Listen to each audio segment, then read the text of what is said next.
ఇవాళ మనం ఒక ఎలక్ట్రిక్ స్కూటర్ ఉపయోగించవచ్చు, ఎలక్ట్రిక్ బైక్ ఉపయోగించవచ్చు, ఎలక్ట్రిక్ ఆటో కానివ్వండి, ఎలక్ట్రిక్ కార్ అయినా ఉపయోగించవచ్చు. వన్స్ వీటి యొక్క లైఫ్ టైం అయిపోయిన తర్వాత ఇందులో ఉన్న బ్యాటరీ ప్యాక్ మనకి ఎలాగైనా ఉపయోగపడుతుందా? ఒకసారి ఊహించుకోండి, ఈ బ్యాటరీ ప్యాక్ మనం తింటున్న ఆహారాన్ని పెంచడానికి ఉపయోగపడితే బలం ఉంటుంది కదా. ఎగ్జాక్ట్ గా ఇలానే సైంటిస్టులు దీని మీద వర్క్ చేస్తున్నారన్నమాట. ఈ రోజు వరకు మన సైంటిస్టులు దేని మీద వర్క్ చేస్తున్నాం అనుకున్నాం. వన్స్ ఎలక్ట్రిక్ వాహనాల యొక్క లైఫ్ టైం అయిపోయిన తర్వాత రీసైకిల్ చేసి ఇందులో ఉన్న విలువైన ఖనిజాలు లిథియం ని మళ్ళీ వెనక్కి తీసుకురావడం, లేకపోతే ఇతర మెటీరియల్స్ ని బయటికి తీసుకురావడానికి ఉపయోగిస్తున్నారు అనుకున్నాం.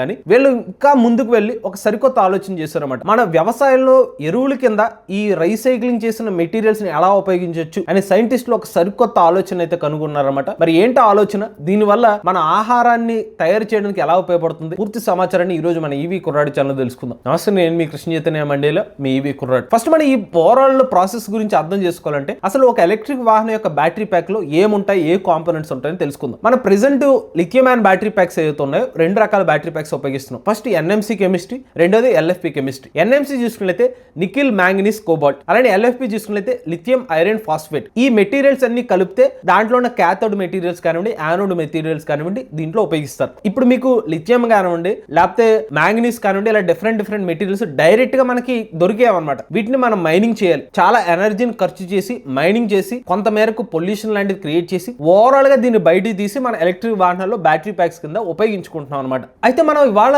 భారతదేశ మార్కెట్ లోని లక్షలాది ఎలక్ట్రిక్ వాహనాలు, 10 లక్షలు, 20 లక్షలు, 30 లక్షలు, ఇలా లక్షల్లో ఎలక్ట్రిక్ వాహనాలు అయితే ఉపయోగిస్తున్నాం. ప్రపంచ దేశాలన్నీ కలిపితే కొన్ని కోట్లాది ఎలక్ట్రిక్ వాహనాలకు సంబంధించిన బ్యాటరీ ప్యాక్స్ అయితే ఉపయోగిస్తున్నారు కదా.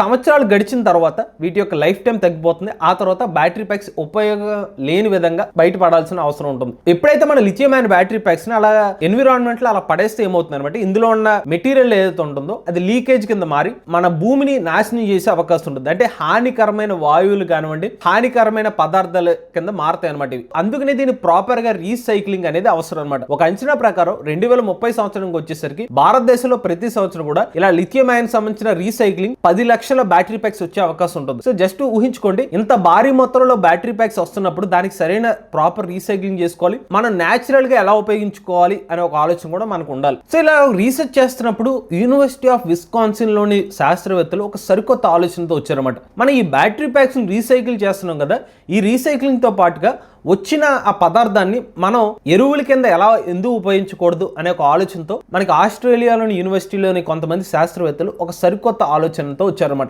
ఈ ఆలోచన ఏం చేస్తుందంటే, ఎప్పుడైతే lithium ion battery packs life అయిపోయిన తర్వాత వాటిని రీసైక్లింగ్ చేస్తున్నప్పుడు లిథియం సంబంధించిన రీసైక్లింగ్, లిథియంని 90% వరకు రికవర్ చేస్తారు. దాంతోపాటు ఇంకొన్ని మెటీరియల్స్ కూడా వస్తాయి అనమాట. వీళ్ళు ఈ రీసైక్లింగ్ చేసే టైంలో అయాన్ ఎక్స్చేంజ్ అనే ఒక పద్ధతిని ఉపయోగిస్తున్నారు. సో ఈ అయాన్ ఎక్స్చేంజ్ అనే ఒక పద్ధతి వల్ల ఉపయోగం ఏంటంటే, బ్యాటరీ ప్యాక్ లో ఉన్న ఏదైతే విలువైన మెటీరియల్స్ ని ఇంకొక వేరే ఒక కాంపోనెంట్ ఏమైనా పెట్టుకుని, అంటే వేరే ఒక బాక్స్ లాంటిది పెట్టుకుని దాంట్లో దీన్ని స్వాప్ చేస్తారన్నమాట.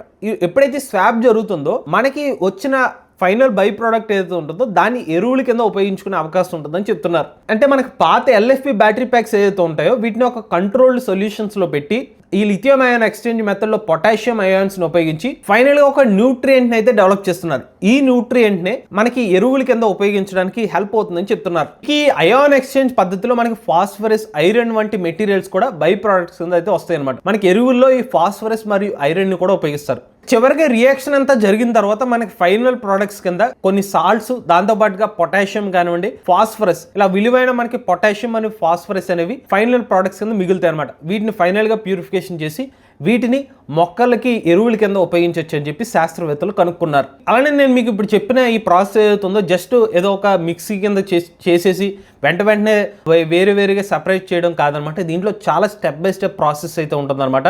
సెపరేషన్, ప్యూరిఫికేషన్, స్టెబిలైజేషన్, ఇలా 3 పద్ధతులన్నీ కంప్లీట్ అయిన తర్వాత ఫైనల్ గా మనకి ప్యూర్ గాన ఫర్టిలైజర్స్ అనేవి బయటకు వస్తాయి అనమాట. ఇలా వచ్చిన ఎరువుల్నే మన వ్యవసాయంలో ఉపయోగించుకోవచ్చు అని చెప్పి శాస్త్రవేత్తలు చెప్తున్నారు. అలానే ఇందులో ఉన్న లాజిక్ ఏంటంటే, మనం కొత్తగా లిథియం బ్యాటరీ ప్యాక్స్ తయారు చేయాలంటే మళ్ళీ మైనింగ్ చేయకుండా ఎగ్జిస్టింగ్ గా ఉన్న ఓల్డ్ బ్యాటరీ ప్యాక్స్ ఏదైతే ఉంటాయో వీటిని రీసైక్లింగ్ చేసే ప్రాసెస్ లో లిథియం కింద రీసైకిల్ చేస్తూనే ఇతర మెటీరియల్స్ ని వృధాగా పాడేయకుండా వాటిని కూడా ప్రాసెస్ చేసి ఇలా ఎరువుల కింద ఉపయోగించుకుంటే కనుక అటు లిథియం బ్యాటరీ ప్యాక్స్ ఈవీస్ లోనూ ఉపయోగించుకోవచ్చు, ఇటు ఇతర ప్రోడక్ట్స్ ఏదైతే ఉంటుందో ఇతర బై ప్రోడక్ట్ కింద వచ్చిన మెటీరియల్ని వ్యవసాయానికి కూడా ఉపయోగించుకోవచ్చు అని చెప్పి సైంటిస్టులు అయితే ఒక సరికొత్త ఆలోచనతో ముందుకు వచ్చారు. దీన్నే మనం బ్యాటరీ టు ఫెర్టిలైజర్ అనే ఒక కాన్సెప్ట్ అయితే పిలుస్తున్నాం అనమాట. మరి ఇప్పుడు అసలు ప్రశ్న ఏంటంటే లిథియం వంటి హానికరమైన మెటల్ నుంచి మనం ఈ పర్టికులర్ ఫెర్టిలైజర్స్ని అయితే ఎక్స్ట్రాక్ట్ చేస్తున్నాం. మరి వీటిని వ్యవసాయంలో ఫెర్టిలైజర్ కింద ఉపయోగించడం ఎంతవరకు సేఫ్ అనేది ప్రశ్న. సో ఈ ప్రశ్నకి సమాధానం ఏంటంటే మనకి లిథియం ఏదైతే ఉంటుందో ఒక చాలా తక్కువ కాన్సన్ట్రేషన్తో ఉపయోగిస్తే మనకి ప్లాంట్స్కి ఎటువంటి ఇబ్బంది ఉండదు. బట్ ఎప్పుడైతే లిథియంని కాన్సన్ట్రేషన్ పెరుగుతూ వస్తే కనుక అదొక టాక్సిక్ కింద విషం కింద మారుతుంది. వాటిని మొక్కలకి ఎరువుల కింద ఉపయోగించడానికి పనికిరాదు అనమాట. అంతేకాదు మన ఏదో ఎక్స్ట్రాక్షన్ చేసే ప్రాసెస్లో లిథియం కానివ్వండి, కోబాల్ట్ కానివ్వండి, లేకపోతే మెగ్నీషియం కానివ్వండి, ఇలా డిఫరెంట్ మెటీరియల్స్ ఏదైతే వస్తాయో వీటిని యాస్టీస్గా ఉపయోగించేస్తే అవి ఫెర్టిలైజర్స్ కింద ఉపయోగపడవు అనమాట.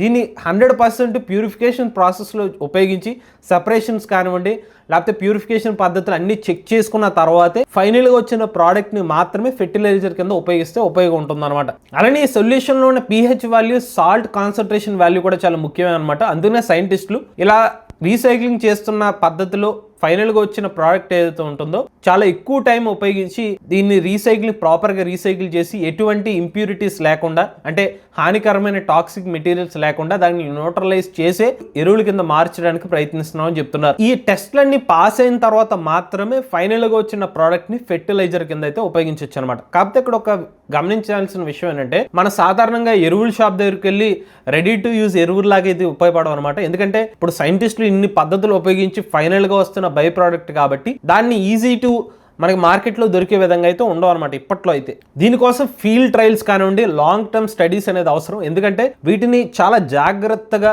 ఎన్నో ప్రక్రియలు చేసిన తర్వాత ఫైనల్గా ఫెర్టిలైజర్ అనేది తయారు చేయాలి. ఇందులో ఏదో ఒక చిన్న పొరపాటు జరిగినా కూడా అక్కడ మళ్ళీ విషపూరితంగా మారే అవకాశం ఉంది. ఫెర్టిలైజర్స్ మొక్కలకి మేలు చేసే విధంగా కాకుండా కీలి చేసే అవకాశం కూడా ఉంటుంది.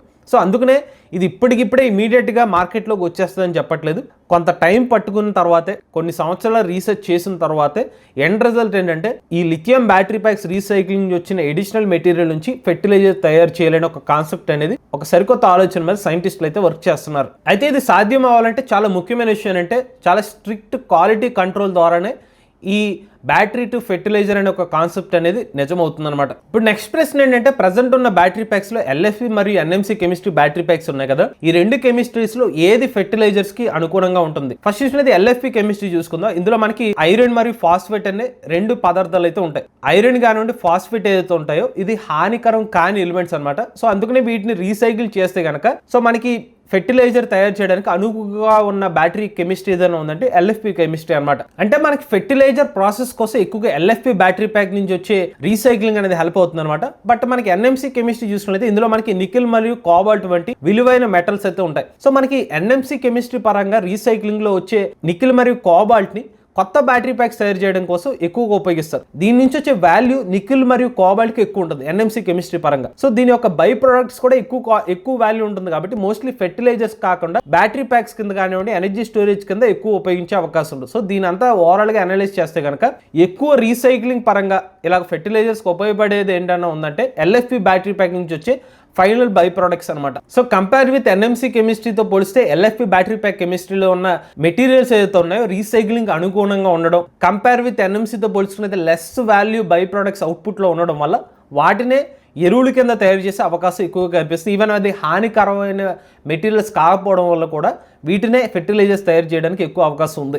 ఇక మన భారతదేశ విషయానికి వస్తే నవప్రకృతి గ్రీన్ ఎనర్జీస్ అనే ఒక కంపెనీ వాళ్ళు కోల్కతాలో భారతదేశపు మొట్టమొదటి లిథియం రీసైక్లింగ్ ప్లాంట్ అయితే పెట్టారు. ఈ రీసైక్లింగ్ ప్లాంట్ లో ఎలక్ట్రిక్ వాహనాలకు సంబంధించిన బ్యాటరీ ప్యాక్స్ ఏదైతే ఉంటాయో వీటిని రీసైకిల్ చేస్తారన్నమాట. సో రీసైక్లింగ్ చేసి కొత్త బ్యాటరీ ప్యాక్స్ తయారు చేయడం కానివ్వండి, లేకపోతే ఎనర్జీ స్టోరేజ్ డివైస్ కింద తయారు చేయడం కోసం ఈ సరికొత్త రీసైక్లింగ్ ప్లాంట్ అనేది హెల్ప్ అవుతుంది అనమాట. ఈ బ్యాటరీ రీసైక్లింగ్ ప్లాంట్ యొక్క ముఖ్య ఉద్దేశం ఏంటంటే మనకి క్రిటికల్ మినరల్స్ ఏదైతే ఉంటాయో వాటిని రికవర్ చేయడం కోసం, అలానే మనకి లిథియం సంబంధించిన రిజర్వ్స్ని మరొకసారి వాటిని కొత్తగా ఉపయోగించుకోవడం కోసం, కొత్తగా బ్యాటరీ ప్యాక్స్ని తయారు చేసుకోవడం కోసం ఈ పర్టికులర్ లిథియం రీసైక్లింగ్ ప్లాంట్ అనేది ఉపయోగపడుతుంది. నికెల్ కానివ్వండి, కోబాల్ట్ కానివ్వండి, ఇతర మెటీరియల్స్ని రీసైక్లింగ్ చేయడం కోసం ఈ మ్యానుఫ్యాక్చరింగ్ ఫెసిలిటీ అయితే హెల్ప్ అవుతుంది అనమాట. అయితే మనకి నవప్రకృతి లిథియం రీసైక్లింగ్ ప్లాంట్ ఏదైతే ఉంటుందో వీళ్ళ మెయిన్ ఫోకస్ ఏదైతే ఉందో అది మనకి ఫెర్టిలైజర్స్ తయారు చేయడం కాదనమాట.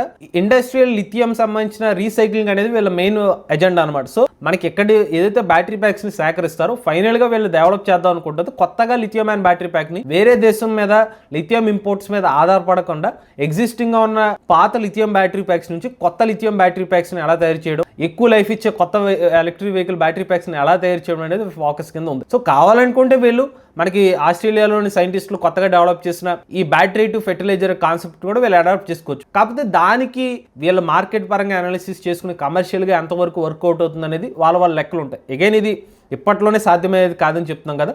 బట్ భారతదేశంలో ఇలాంటి రీసైక్లింగ్ మ్యానుఫ్యాక్చరింగ్ ప్లాంట్ రావడం అనేది కూడా ఒక మంచి పరిణామం అనమాట. ఇక చివరి పాయింట్ చూసుకున్నట్లయితే ఈ టెక్నాలజీ ఏదైతే ఉందో ఇది రియల్గానే ఉంది. అంటే బ్యాటరీ టు ఫెర్టిలైజర్ అనే ఒక కాన్సెప్ట్ మనకి రియలిస్టిక్గా డెవలప్ చేసే టెక్నాలజీ. కానీ మనకి ఎంత మొత్తంలో మనకి ఎల్ఎఫ్పి బ్యాటరీ ప్యాక్స్ని ఉపయోగిస్తున్నాం అనేది చాలా ముఖ్యం అనమాట. ఇలా వాడుతున్న టైంలో మనకి ఎక్కువ మొత్తంలో లిథియం బ్యాటరీ ప్యాక్స్ తయారు చేయడానికి ఉపయోగం ఉందనుకోండి. Mostly companies lithium battery packs తయారు చేయడానికి మొగ్గు చూపిస్తాయి. దాంతో పోల్చినట్లయితే ఇలా ఫెర్టిలైజర్స్ తయారు చేస్తే వాళ్ళకి మంచి ఆదాయం వస్తుందంటే దాని మీద ఫోకస్ చేస్తాయి. బట్ స్పెసిఫిక్గా పొల్యూషన్ కంట్రోల్ చేయాలి, దీనివల్ల మళ్ళీ రైతులకు కూడా మేలు జరగాలంటే కనుక ప్రభుత్వం నుంచి ఏమైనా అడిషనల్ సపోర్ట్ వస్తే అప్పుడు ఇనిషియేటివ్ తీసుకుంటే ఇలాంటి బ్యాటరీ టు ఫెర్టిలైజర్స్ అనే ఒక కాన్సెప్ట్ మోస్ట్లీ మనకి మార్కెట్లోకి వచ్చే అవకాశం ఉంటుంది. అలానే ఇది ఇమీడియట్గా మనకి మార్కెట్లోకి వచ్చే టెక్నాలజీ అయితే కాదనమాట. ఎందుకంటే మీకు ఇందాక చెప్పాను కదా, ఒక కొత్త ఆలోచన రావడం వేరు, దాన్ని 100% ఇంప్లిమెంటేషన్ చేయడానికి చాలా టైం పడుతుంది. ఎంత లేదన్నా ఒక 5 నుంచి 6 సంవత్సరాల తర్వాత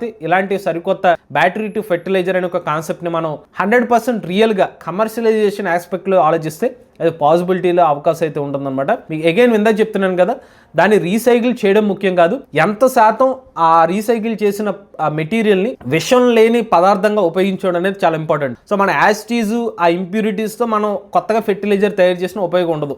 దానివల్ల మళ్ళీ మొక్కలు చనిపోవడం కానివ్వండి, మనకు ఆరోగ్య సమస్యలు వస్తే తప్పిస్తే ఉపయోగం ఉండదు అనమాట. సో సరైన పోర్షన్ ఆఫ్ టైంని ఉపయోగించి, సరైన సపరేషన్ ప్రాసెస్ ఉపయోగించి, ప్యూరిఫికేషన్ ప్రాసెస్ యూజ్ చేసి 100% అవుట్పుట్ అనేది ఇంప్యూరిటీస్ లేని ఫెర్టిలైజర్స్ లాంటివి వస్తేనే దాని నుంచి మనం మొక్కలకు కానివ్వండి అగ్రికల్చర్లో ఉపయోగించుకోవడానికి హెల్ప్ అవుతుంది అనమాట.